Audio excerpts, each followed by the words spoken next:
Gardu VOC pos penjagaan di tepi jalan merupakan bangunan yang didirikan oleh Verinik Deos Indicie Company, VOC, di berbagai wilayah di Indonesia untuk memperkuat kontrol dan pengaruh mereka, terutama di area yang dilalui jalur perdagangan penting. Gardu ini biasanya berlokasi di tepi jalan utama, dan berfungsi sebagai tempat penjagaan dan pengawasan lalu lintas, serta pengumpulan pajak dan bea cukai. Fungsi utama: penjagaan dan pengawasan lalu lintas. Para penjaga VOC di gardu ini bertugas untuk mengawasi lalu lintas di jalan, memastikan keamanan dan kelancaran arus barang dan orang. Pengumpulan pajak dan bea cukai. Pedagang yang melewati gardu ini diwajibkan untuk membayar pajak dan bea cukai kepada VOC.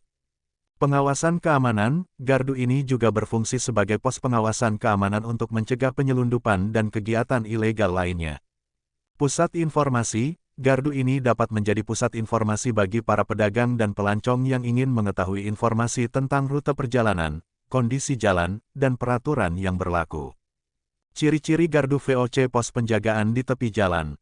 Lokasi: berlokasi di tepi jalan utama, biasanya di persimpangan jalan atau titik strategis lainnya. Ukuran: biasanya berukuran lebih kecil dibandingkan dengan gardu VOC di pesisir pantai atau sungai. Bentuk: berbentuk persegi panjang atau bujur sangkar.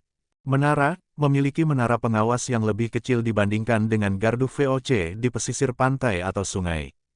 Benteng: memiliki tembok benteng yang lebih rendah dibandingkan dengan gardu VOC di pesisir pantai atau sungai. Meriam: mungkin memiliki meriam kecil untuk pertahanan. Gerbang: memiliki gerbang untuk mengatur lalu lintas. Ruang jaga: memiliki ruang jaga untuk para penjaga VOC. Contoh gardu VOC pos penjagaan di tepi jalan. Pos penjagaan VOC di Jalan Raya Pos, Yogyakarta. Pos penjagaan ini terletak di Jalan Raya Pos, Yogyakarta, dan merupakan salah satu contoh gardu VOC pos penjagaan di tepi jalan yang masih terawat.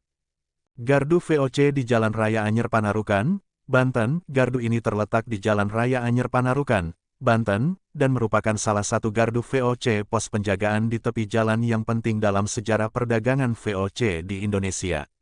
Gardu VOC pos penjagaan di tepi jalan memainkan peran penting dalam sistem perdagangan dan keamanan VOC di Indonesia. Gardu ini menjadi bukti nyata bagaimana VOC berusaha untuk mengontrol dan memonopoli perdagangan di wilayah Nusantara.